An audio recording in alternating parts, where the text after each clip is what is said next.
Você pode sentar. Hoje é um domingo especial, nós vamos ter o privilégio de ouvir aqui o nosso missionário no João Turquino. O Átila está conosco já fazem alguns anos e ele vai usar esse tempo para nos transmitir a palavra de Deus.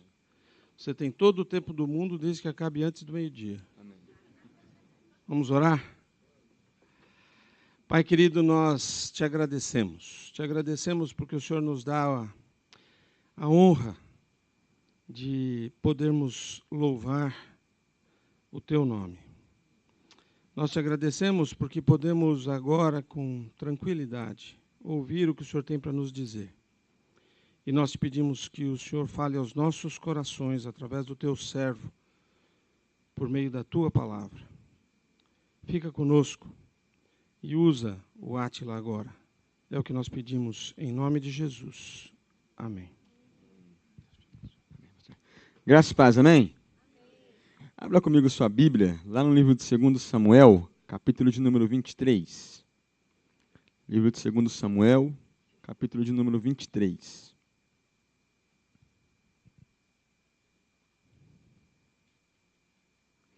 Nós vamos estar do versículo 8 em diante.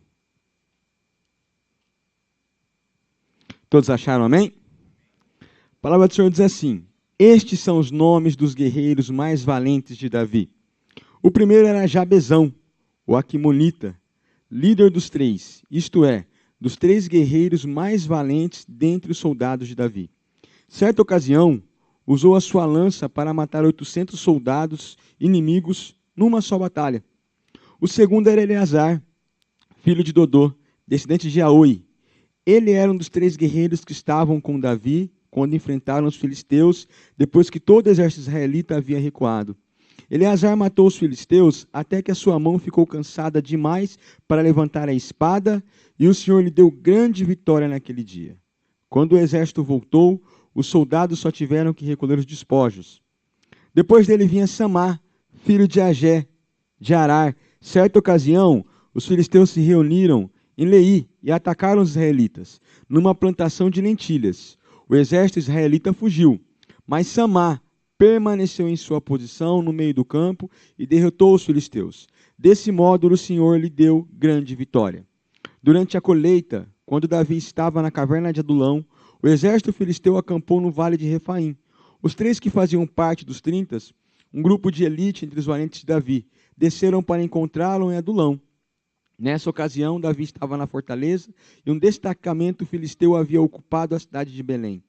Davi comentou: ah, como seria bom beber a água pura do poço que fica junto ao portão de Belém.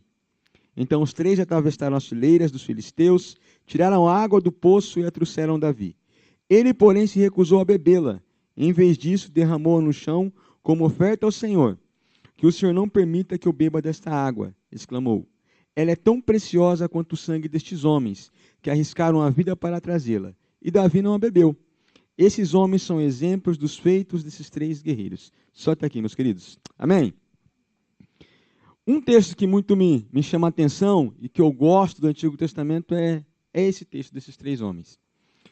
Quando eu estudo esse texto, me inspira, me motiva, aumenta a minha fé, porque eu vejo que Deus sempre age através dos seus servos.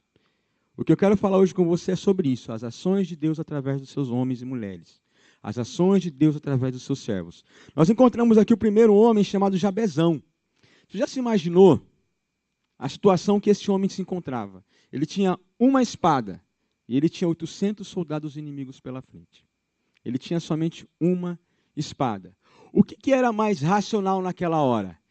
Entregar-se, render-se, não batalhar, não tentar, mas ele tinha uma espada. O que ele tinha mais dessa espada? Ele tinha o poder de Deus sobre a vida dele. Então ele já era a maioria. Ele já era a maioria.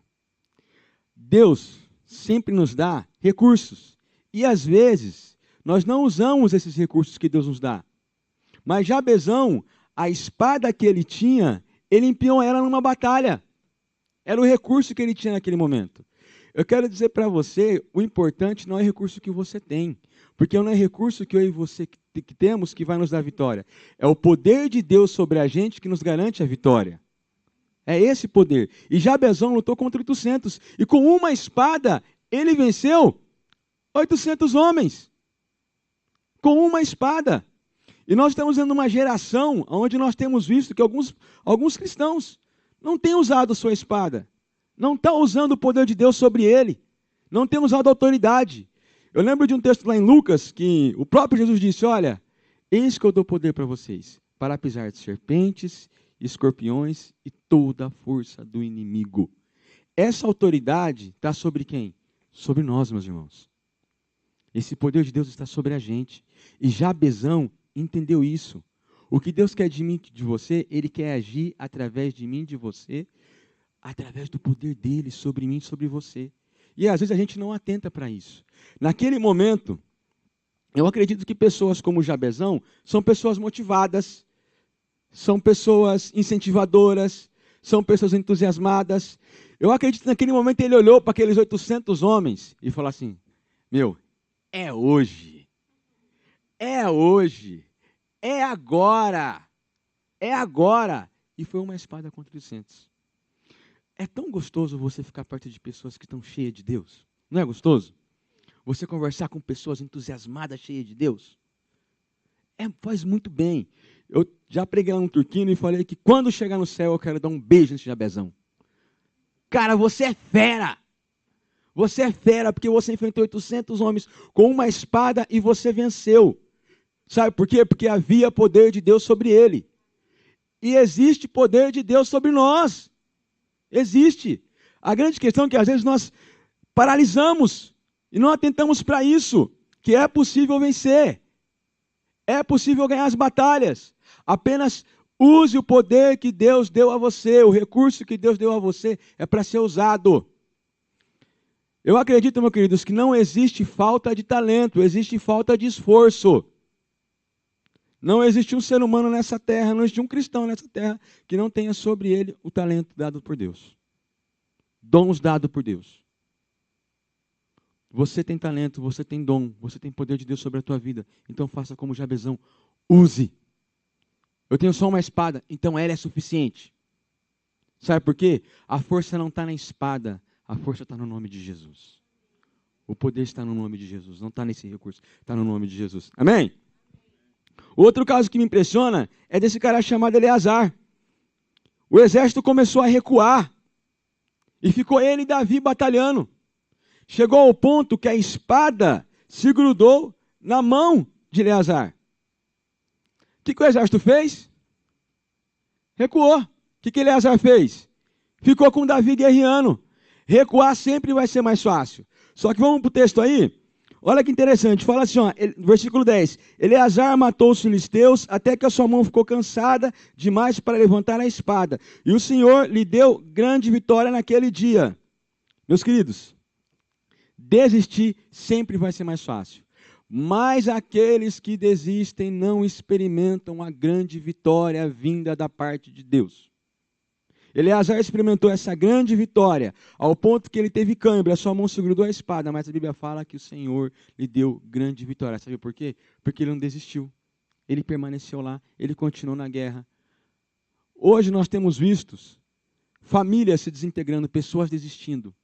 Não desista. Sabe por quê? A grande vitória pertence àqueles que não desistem. A grande vitória pertence àqueles que permanecem firmes. E foi o que esse homem fez. Às vezes a gente olha e vê, poxa, as pessoas estão desistindo, estão abandonando. Não desista. Não vá com a maioria. Enquanto o exército se recuava, Eleazar permaneceu firme. Sabe por quê? Novamente esse guerreiro pensou, o exército está recuando? Tá bom, o meu poder não está no exército. O meu poder vem do Senhor dos exércitos. O meu poder vem dele. É esse poder. E aí o que Deus faz? Deus lhe deu grande vitória. E eu vou dizer que Eleazar foi até bonzinho, porque depois dos covardes que correram, o que eles fizeram? Voltaram para pegar os despojos. Só que é citado o nome de algum desses soldados que voltaram para pegar os despojos? Não, é citado o nome de Eleazar. O nome dele entrou para a história. Mesmo cansado, com cãibra, O poder de Deus estava sobre ele, porque ele permaneceu firme, porque ele não desistiu. A vontade de Deus para mim e para a sua vida. Eu vejo pessoas que estão desistindo. Meu querido, não desista. Não vá com a maioria. Permaneça aonde Deus te colocou. Lute até o final. E aí você vai poder experimentar a vitória. Você vai poder falar, o Senhor me deu uma grande vitória. Sabe por quê? Porque eu permaneci firme. Porque quando todos desistiram, eu permaneci firme. Quando todos foram embora, eu permaneci firme. E aí eu experimentei a grande vitória de Deus. Imagina esses soldados voltando e vendo os filisteus mortos. Eu acredito que deve ter vindo um sentimento de vergonha no coração deles. Mas no coração de Eleazar vem um sentimento de alegria, um sentimento de satisfação. E é por isso que aqui, nas últimas palavras de Davi, o autor escreve, foi uma grande vitória dada por Deus. Querido, permaneça firme. Lute pela tua família. Não desista do teu casamento. Não desista dos teus filhos. Não desista dos teus amigos. Permanece firme. E aí daqui uns dias você vai poder falar, olha, Átila, Deus me deu uma grande vitória porque eu permaneci firme. Deus me deu uma grande vitória porque quando todos desistiram, eu permaneci firme. E o último nosso é Samar. Samar defendeu, não sei se alguém que gosta de lentilhas. Eu particularmente não gosto. Eu não gosto. Eu sou mais carnívoro. A Lu brinca que fala que eu pareço pedreiro. Eu sou mais o arroz, feijão, a carne e o ovo. E ela fala sério. Ele defendeu uma plantação de lentilhas. O exército fugiu. Mas Samar ficou lá. Sabe o que ele fez? Tem uma palavra nesse texto que eu acho interessante, que coloca assim, permaneceu em sua posição no meio do campo. Esse é o meu e teu papel. Nos posicionarmos aonde Deus nos colocou. Independente do que aconteça ao nosso redor. Se posicione, defenda aquilo que Deus te deu. Era uma plantação de lentilhas, mas era Deus quem tinha dado. E ele permaneceu firme. Enquanto as pessoas, o exército novamente fugiu, ele permaneceu. O papel meu e seu é permanecer, tomarmos posição diante de Deus, como igreja, diante da sociedade, como povo de Deus. Se formos atacados, permaneça firme. Sabe por quê? Quem coloca o ponto final na história é Deus. É isso que eu aprendi. O ponto final quem coloca é Deus. O ponto final aqui poderia ter escrito que o povo foi derrotado, a plantação de lentilhas tinha acabado. Não. O ponto final da história, a história termina falando deste modo. Então, porque esse homem, Samar, permaneceu defendendo, consequentemente, Deus lhe deu uma grande vitória. Se você defender aquilo que Deus te deu, consequentemente, Deus vai lhe dar uma grande vitória. Sabe por quê? Deus tem compromisso com aqueles que têm compromisso com Ele. E Samar demonstrou compromisso com Deus. E aí Deus lhe deu uma grande vitória. Ele defendeu uma plantação de lentilhas. Ele venceu os filisteus. Porque ele permaneceu firme. Sabe por quê? Havia poder de Deus sobre ele. E quando há poder de Deus sobre a gente, o mundo pode cair ao nosso redor. A gente permanece firme. Quando há poder de Deus sobre a gente, as pessoas podem fugir, nós podemos ser atacados, mas nós permanecemos firmes. Porque o que nos sustenta é o poder de Deus. Queridos, é o poder de Deus que nos sustenta. O que sustenta a igreja não são as suas próprias forças ou as suas programações, é o poder de Deus sobre ela. O que sustentou esses 3 homens foi o poder de Deus sobre eles. Por que esses homens experimentaram a ação de Deus? Porque havia poder de Deus sobre eles. E esse mesmo poder era só para eles? Não, é para nós. E é gratuito. Deus está falando para você, olha, eu quero agir através da sua vida. Então se coloque à disposição de Deus e fala, Deus, eu estou aqui. Eu estou aqui. Então age através de mim. Faz através de mim, Deus. Se posicione diante de Deus. Davi, ele queria tomar água do poço que estava em Belém. Esses 3 homens atravessaram o poço no meio dos filisteus e foram buscar água para Davi. Davi não tomou a água, porque falou, esses caras colocaram a vida deles em risco. Só que aí o finalzinho lá do nosso texto diz assim, que esses são exemplos dos feitos desses 3 guerreiros. Sabe o que eu quero dizer? Quais que são os teus feitos através do poder de Deus? O que Deus tem feito através de você? Ah, Átila, eu tenho ido no culto. Poxa, só isso? Eu vou no culto de domingo. Só isso. Quais os feitos de Deus na sua vida? Tem um pregador chamado Dwight Moody. Ele foi um grande evangelista, era engraxate, sapateiro. E quando Dwight Moody morreu, a sua casa depois acabou virando como se fosse um museu para as pessoas visitarem. Ele tinha um quartinho de oração. E certa vez uma professora de escola bíblica levou os seus alunos para conhecer a casa dele. E foram, conheceram. E na hora de ir embora, ela foi fazer a contagem, né? E sempre falta uma criança.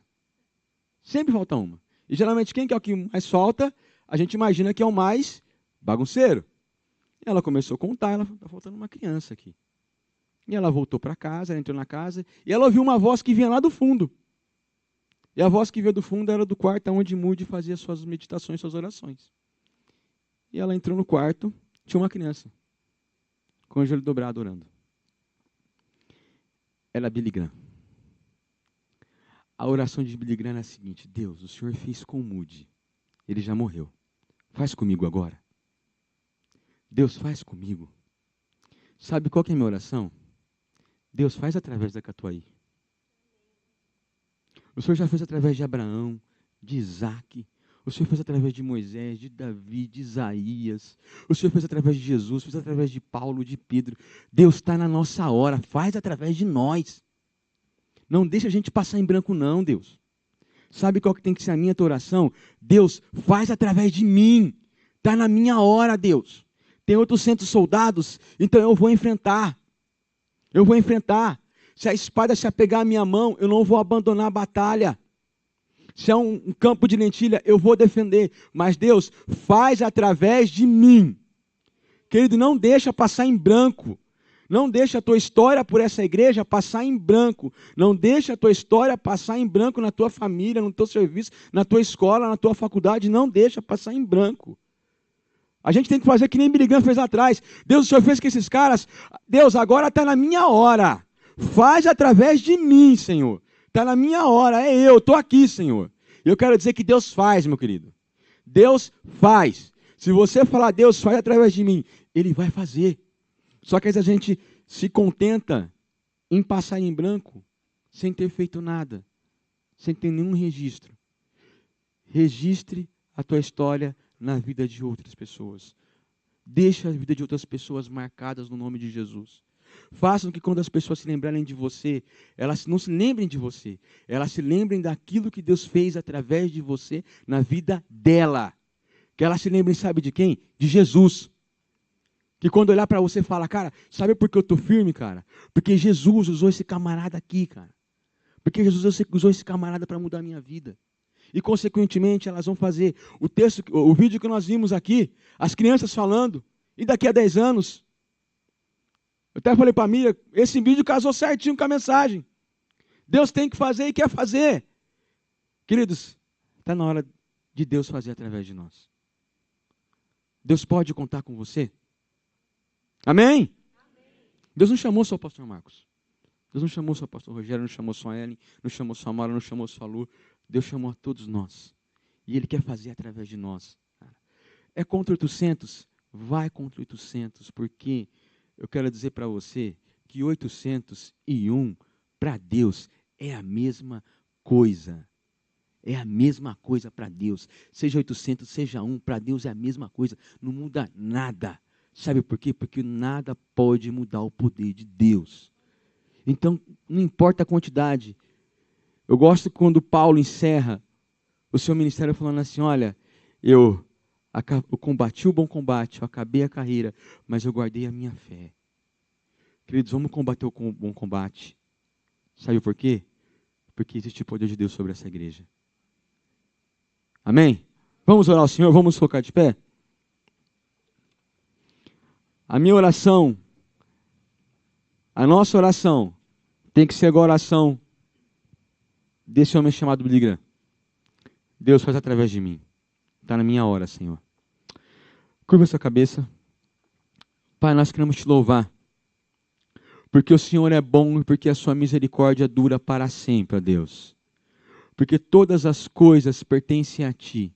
O Senhor é aquele que sustenta todas as coisas pelo poder do seu Senhor. Pelo poder do teu nome. Pelo poder da tua glória. E o Senhor usou Jabezão, o Senhor usou Eleazar, o Senhor usou Samar, homens que fizeram história, homens que fizeram grandes feitos, ó Deus, homens que marcaram a sua geração, porque realizaram grandes feitos, não pela força ou pela sua própria capacidade, mas pelo poder de Deus que estava sobre eles. E está na nossa hora, agora eu peço a Ti, Deus, o Senhor fez através desses homens, faz através da nossa igreja em nome de Jesus, ó Deus. Faz através de nós. Não só aqui, mas lá no nosso local de trabalho. Faz lá na nossa família, lá na nossa escola, aonde nós estivermos, ó Deus. Faz através de nós, porque o Senhor é o Deus Todo-Poderoso. O poder não está em nós, o poder está no nome poderoso de Jesus. Eu peço a Ti, Deus, faz lá no João Turquino também, ó Deus, através de nós, que nós sejamos homens e mulheres, Deus, que marquem a história de outras pessoas, por causa do Teu nome, por causa da Tua glória, por meio do Teu poder, ó Deus, e que o Teu nome seja glorificado de geração a geração. Deus, faz através de nós. O Senhor levantou essa igreja com um propósito, então eu te peço, cumpra o Teu propósito através de nós, para a honra e para a glória do Teu nome, ó Deus. Que nós sejamos homens e mulheres cheios do Espírito Santo, que por onde passarmos, seja visto a Tua glória, ó Deus. Seja contra 800, ó Deus. Seja a espada se apegando na nossa mão, seja defendendo um campo de lentilha, mas que seja pelo poder e para a glória do Senhor, ó Deus. Nós Te louvamos, nós Te exaltamos, porque o Senhor é bom. É bom estar aqui, Senhor. Obrigado por tudo, ó Deus. Em nome de Jesus, amém. Amém. Ele dá um abraço na pessoa que está do seu lado, deseja ela uma boa semana, uma semana de vitória, cheia do poder de Deus sobre a tua vida, em nome de Jesus.